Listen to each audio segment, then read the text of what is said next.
Rent to service accommodation in Scotland. I wanted to jump in and do a little look into the licensing side of things, the rent to SA side of things, because how do we structure this north of the border when there's licensing in place, and how we can perhaps change the business model, adapt it, make it a little bit more sophisticated. It's a win for you and a win for the landlord as well.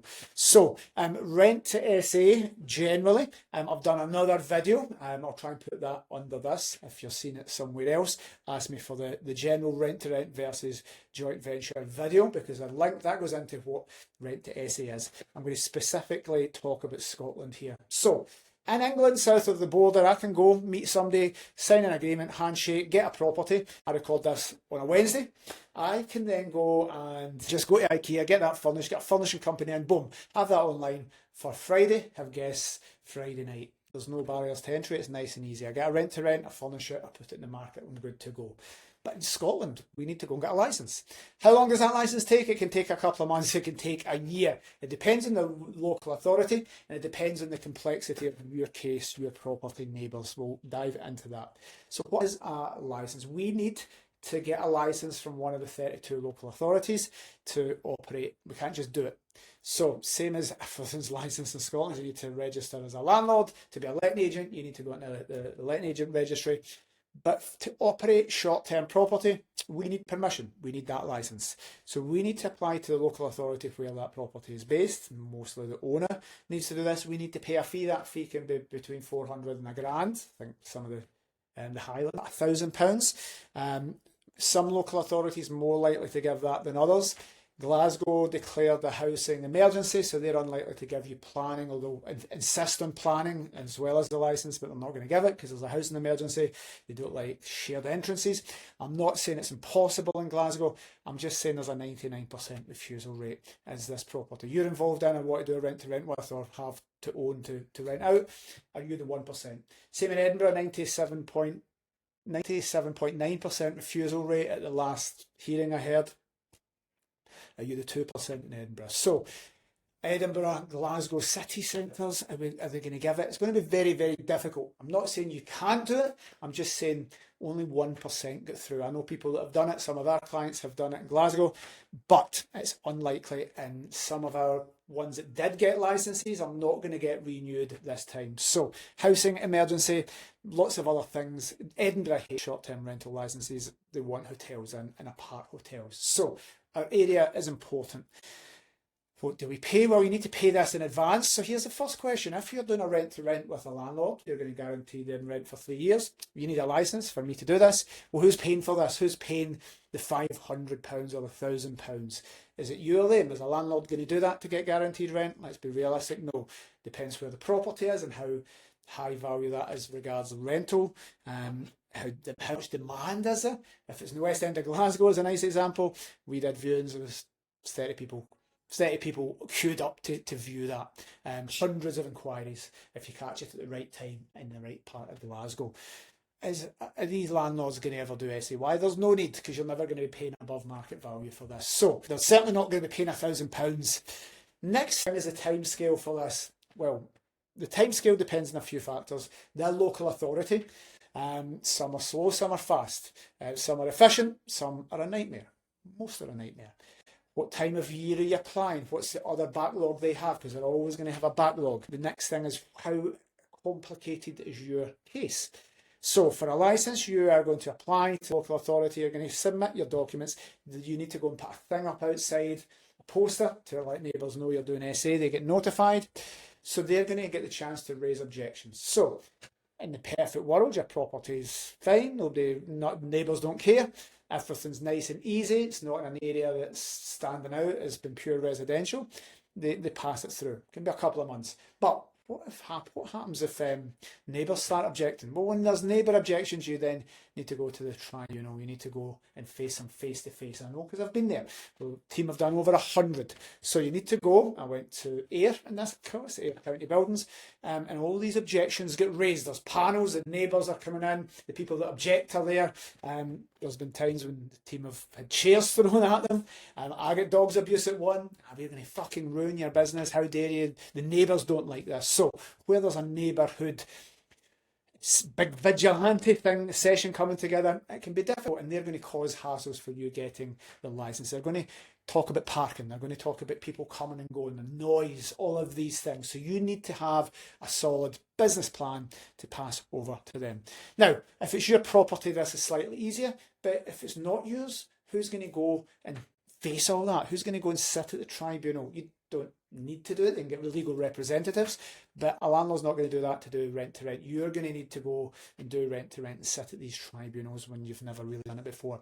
And the reason I went to one is because there was loads of these, and I had to go and say, I've done this for 20 years. This isn't one property. This is a brand for us. I had to talk about our out of hours. I had to talk about noise monitoring. I had to give them all the details about what happens for guest complaints out of hours. All of these things. I had to sit there and get drilled for an hour, and thankfully I got that license. But you're going to need to do that, or ask the host or the landlord to do this on your behalf. Who's paying? Who's going through all this hassle? You need to register as a person that's due diligence. I had to give my addresses for last year. I had to declare that I'm a fit and proper person. I don't have a criminal record. So there is one thing. We had to ditch one of our hosts because they were up in court, and they're going to get found guilty of domestic abuse. The police had phoned, they were stalking, he was beating his girlfriend up, and that was a host of ours. Now, I can't be associated with that as a managing agent, but we manage that, so it's not a problem. But what happens if you're person that's went through that license to give you that then can't operate, or can't, the mortgage company say no, all of these things. So there's lots of things to think about. Next thing is, there's a time period for this. How long is that going to take to get it, and what happens with that property? Because if you do a rent to rent in England, you get it for day one, you pay the rent. Are you going to pay rent for 6 months hoping that a license comes through? You can't can't do this and hope you get a license. There's things you can get temporary licenses, I'm not going into it, but you can't take a property and say, oh, I'll just hopefully get the license and I'll bang some people in. I'm not advising to do that, and your neighbours will just sabotage you and report you and you'll get fined. So we need to get the license before we can operate. So who pays the rent money? Is a landlord just going to say, I'll sit here for up to a year not getting rent money, and if it doesn't go through, I then relet the property? Not going to happen. They're going to want some financial commitment. So that's hard to do classic rent to SA in Scotland. It's not impossible. You can sometimes do it. Again, in the previous video, I spoke about getting corporate lets in to businesses, and like for 3 years to a specific company. Then you can take that risk. But is landlords going to do this? They're going to pay the money, and you're sitting with this property not earning money until you get a license, and then you put it on, and then you hopefully start earning money. You can see why it's problematic compared to south of the border. So how do we restructure this? Well, that's why I love joint ventures, because we're working in partnership with the owner. The owner's a landlord. Let's just say they're a landlord. Don't know anything about service accommodation. You guys have had some education through the community and the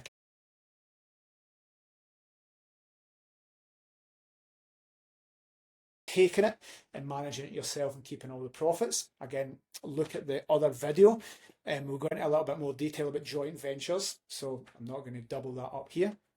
But the joint venture model of working with that landlord, they can get service accommodation, Airbnb, short-term rental profits without doing anything. It's still a hands-off business for them. So you can they can still make more money than they would in the residential market. They can operate as an Airbnb business, but they don't need the involvement. They don't want to be dealing with guests. That's where you come in. And that's definitely what we do at Pillar Partners. So our business model is management.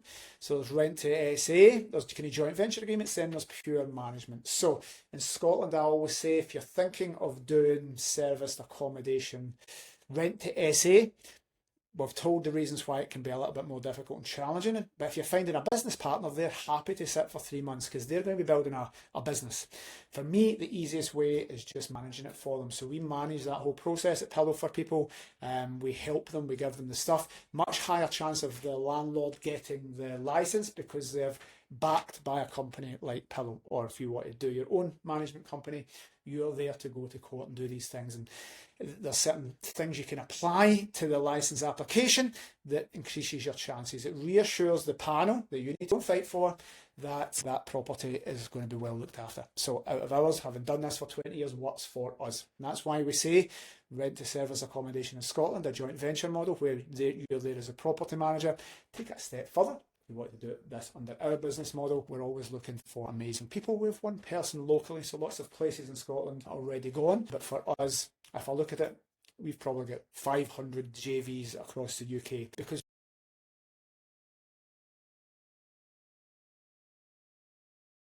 taking the joint venture model to the best, the safest, and again, I know people in Scotland, if you're doing property management, certainly under Pillow, you can manage your own SA units that you're doing rent to rents, but you can also manage for other people, and I suspect you'll make the same amount of money managing for a host with no bills and no outgoings as you would taking all these rent to rent commitments. And if you watch the previous rent to SA video versus joint venture, you'll see how these costs stack up. So a little bit of an insight into Scotland. Rent to SA can be done, and we've got lots of properties where that's in place. Some people are actively doing it. I think a joint venture where you're partnering with the host, splitting the profits, they keep all the costs, and you're working as business partners with them.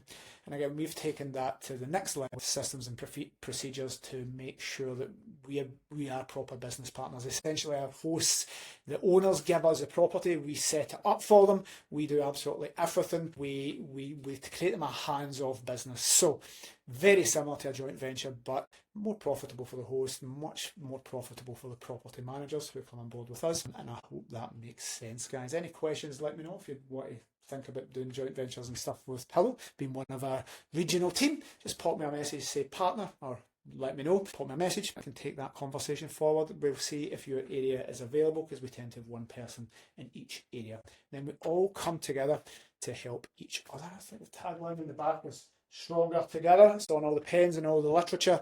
And I think coming together, helping everybody in Scotland work towards it, pass bookings to each other, helping with getting these applications through for the licensing, and making sure that we have the systems in place to provide the best services to these landlords and the guests. Any questions, let me know. Cheers.